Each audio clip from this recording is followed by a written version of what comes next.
the fire started in the kitchen wall. That's what the investigator said. Faulty wiring behind the drywall, something that had probably been wrong for years before it decided to matter.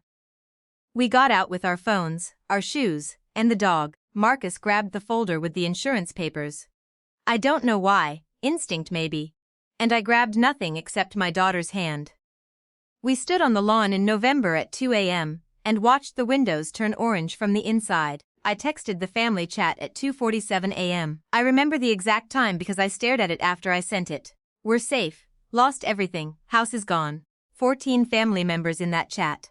My mother, my brother Daniel, aunts, cousins, people who had been in my home for Thanksgiving 3 weeks earlier, who had eaten food I cooked and slept in rooms that no longer existed.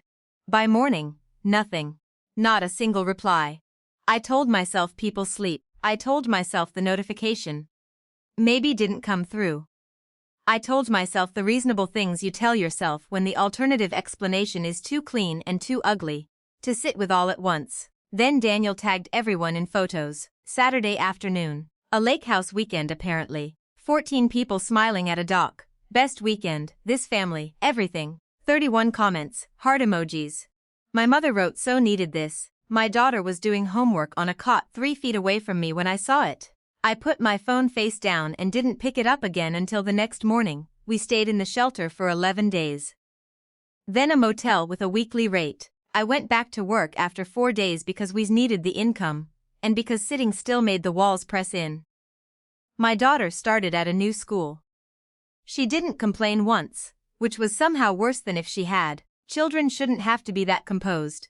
It means they've already done the math on what's available to them. The insurance process moved the way those things move. Slowly, with paperwork, with adjusters who were polite and unhelpful in equal measure. We managed.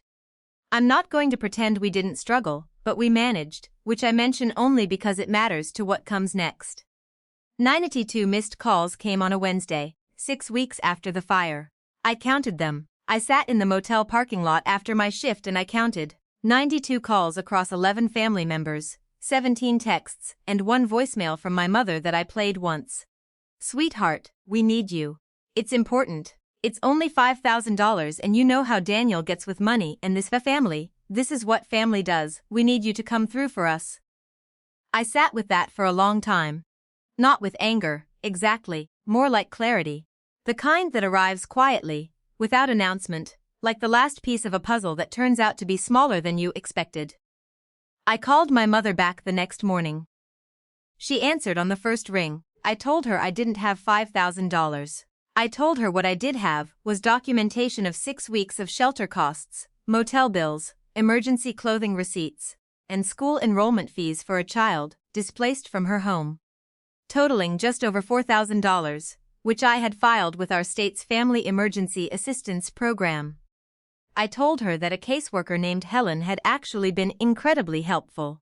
I told her I mentioned the family chat, the timeline, the photos from the lake house, not to be cruel, but because Helen asked whether we had received support from relatives and I answered honestly. I wasn't investigated. No one was.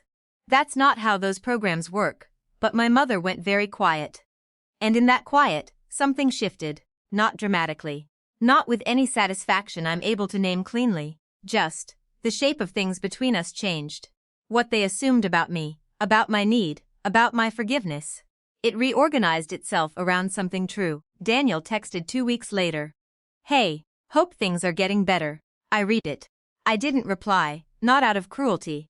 I just didn't have anything to say that would have been honest and also kind, and I've reached the age where I'd rather say nothing than perform one at the expense of the other. My daughter is adjusting. So am I. We're not fine. But we're something. And I've decided that's enough to build from.